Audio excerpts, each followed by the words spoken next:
It's 2025 and you want to know who hates to see me coming? They're quaking in their boots every day at 11 a.m. Central Standard Time, watching when the video goes live, making sure it's not about them. Supplements. The supplement industry is scared. Today, we're going to talk about selenium, why it is amazing for your skin, your hair, your nails, your total body health. And I'm gonna poke the bear as far as supplements, because you can have too much of a good thing. Selenium, it's a trace mineral. It is found in soil and it gets incorporated into plants that we eat or that other animals eat, and they then incorporate it and we eat them and we get selenium. What is the deal with this trace mineral? Why is it so important? It's primarily important in our body because it is part of what are called selenoproteins. And many of these proteins are antioxidants. Have you heard of glutathione peroxidase? If you're watching a skincare channel, you probably have. I've got videos on glutathione. It's an antioxidant.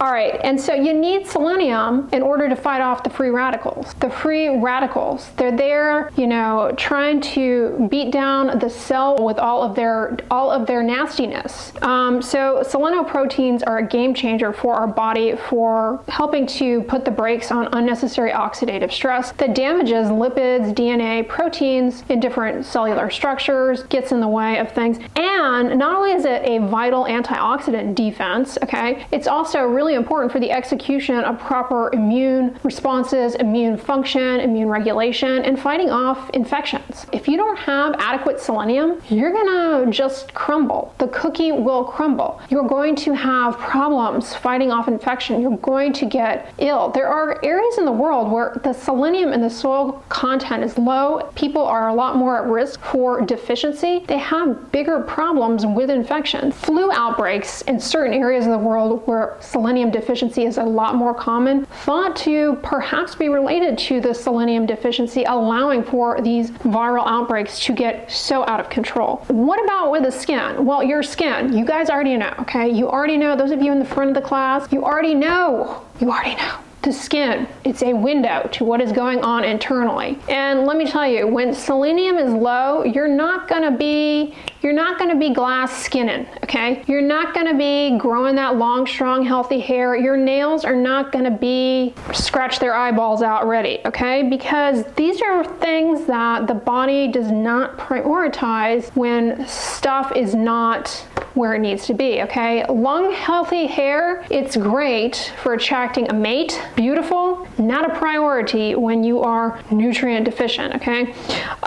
Lower levels of selenium, not quite frank deficiency, but lower levels of selenium have been associated with more stubborn acne, more rough cases of psoriasis, and also more rough cases of atopic dermatitis. No surprise, these are inflammatory skin issues. When selenium levels are not good, inflammation in the body is going to be more of a problem. You're not going to be able to deal with oxidative stress as readily, and a lot of things are going to be problematic. More likely to have dry, irritated skin, and you're more likely to deal with premature skin aging and compromised ability to handle environmental aggressors. Ultraviolet radiation is, you know, really going to do a number on your skin above and beyond what it does for anyone else's skin, because your antioxidant systems are not optimized, so there's really not a whole lot you can do to help offset that. And also, you know, pollution, infrared radiation. Selenium is really vital for growing hair, and if you don't have good selenium levels, you likely will experience excessive hair shedding, frank hair loss, and guess what else is not going to be happening to your liking? Hair pigmentation. If your selenium levels get low, it could cause premature graying of the hair. Check out my video on how to reverse gray hair. While it sounds like a pipe dream, and unfortunately in most cases it is a pipe dream, there are some of these rare situations where if you're like on the cusp and your graying is related to something like low selenium that can be corrected right quick, that population might bounce back and you can get repigmentation. Stranger things have been known to happen, and it is possible. There's that. And also a lot of skin infections are going to be more of an issue. Barrier function is not quite right. I mean, it's a cascade of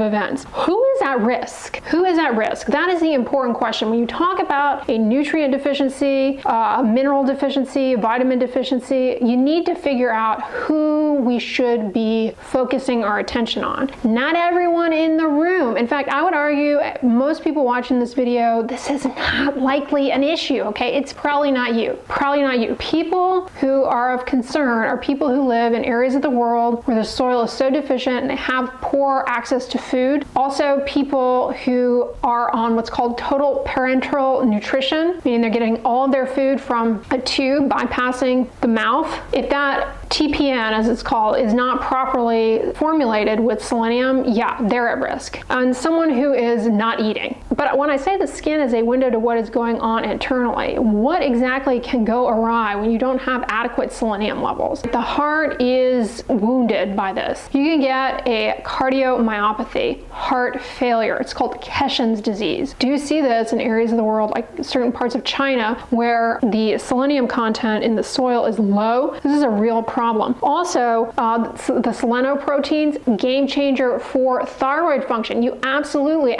have to have selenium in order to make thyroid hormone. Things just go south quick. Okay, check out my video on signs of low thyroid. Thyroid disease is no joke. Also, when the selenium levels are too low, your musculoskeletal system gets all messed up. You get swollen bones, swollen cartilage, swollen joints, joint deformity. It can be debilitating, immobilize you, okay? Also, when your selenium's low, you can have some mood impacts. You might feel depressed. You might be increasingly hostile. Also, you have poor memory. Number one way to terrify a Gen Z male, just say these two words: low testosterone. Low testosterone. When you have low selenium, low testosterone, okay? Infertility in men, a real issue there. You definitely can get way too much selenium. Anything over 400 micrograms a day can be quite dangerous, and it's not that difficult to get to that level if you start taking supplements. What happens when your selenium is too high, you might wonder? Well, you're going to be on the toilet, okay? Lots of diarrhea, gastrointestinal upset, you're going to be fatigued. While selenium is vital for growing hair, too much selenium, guess what? Hair loss. It is the Goldilocks mineral. Too little, hair loss. Too much, hair loss. Just right. The just right for the vast majority of us comes from just eating food, okay? So you don't want too much, hair will fall out. Also, joint pain. Too little, you got deformed joints. Too much, joint pain. You're also going to be super irritable. Skin findings, you're going to have maybe dry skin, brittle nails. You can get this thick, rough, warty stuff building up under your nails. They can become discolored, and you can develop a blistering skin rash. I'm not going to show you a picture of that here because it is very, what YouTube would describe as shocking content. To me, it's not, but you know, I'm a bit desensitized, so we're just going to say blistering skin rash, and you're going to have to get what I'm putting down there, okay? Also, your fingernails get all discolored. Your teeth become mottled, and another telltale sign that your selenium is too high, you have garlic breath. Like, you're not eating any garlic and your breath is potent potables. This is nothing to take lightly. It can progress to frank neurologic damage. The reason I'm calling your attention to this is because I've noticed this trend where I think these supplement companies, they go into Google, they go into PubMed, and they find out like different nutrients, minerals, etc., where when low are associated with different types of hair loss, and they say, oh, okay, if low causes hair loss, then high must be the secret to long, strong, healthy hair. And they pump a bunch of that mineral nutrient into their supplement. Selenium, like I said, anything over 400 micrograms a day is getting into the danger zone. And I have come across many dietary supplements with 200 micrograms in a single dose of the supplement. And I know what you're saying. Those of you who are team supplement, you're going, so what? I take the supplement, I'm not doubling up on the dose. Why should it matter? Well, here's the thing. A lot of people don't just take one dietary supplement. They take multiple other dietary supplements, which also might contain high, low, medium amounts of supplemental selenium. Throw in a few Brazil nuts nuts, bam, you are in the danger zone. You can have acute toxicity, but you can also get toxic from just chronically over-consuming selenium on like a daily basis. Recently, I did a video calling out the problems with the dietary supplement industry and that they're not required to warn you of possible side effects, toxicities, and caution against combining their supplement with other drugs. So like I said, you might take this, you might try a new protein powder that if you don't read the label too carefully, you don't realize they've put a multivitamin blend in there that also contains selenium. And before you know it, you're at 300 micrograms a day. Throw in a couple of nuts,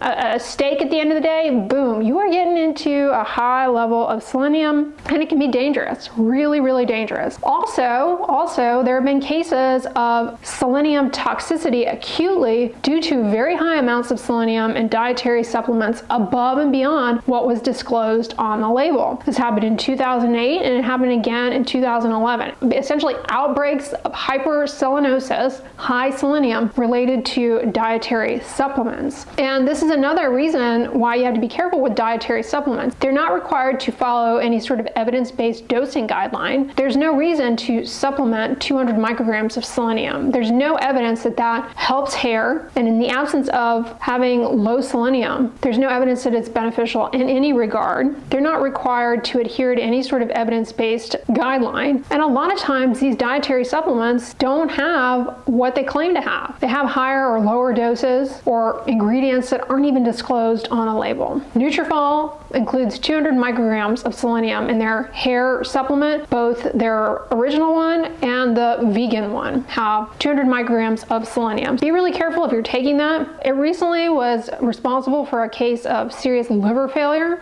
likely due to a combination of things in the formula. And so the 200 micrograms of selenium in there could also be dangerous for you. Anyways, guys, that's selenium in a nutshell. Great, important, vital, but you can have way too much of a good thing and it can be dangerous and things can go south very quickly. I hope this video was informative to you. On the inside, I'm going to put my video all about the dark side of the dietary supplement industry. Check that one out next. And if you guys enjoyed this one, give it a thumbs up, share it with your friends, and as always, don't forget, sunscreen and subscribe. I'll talk to you guys tomorrow. Bye.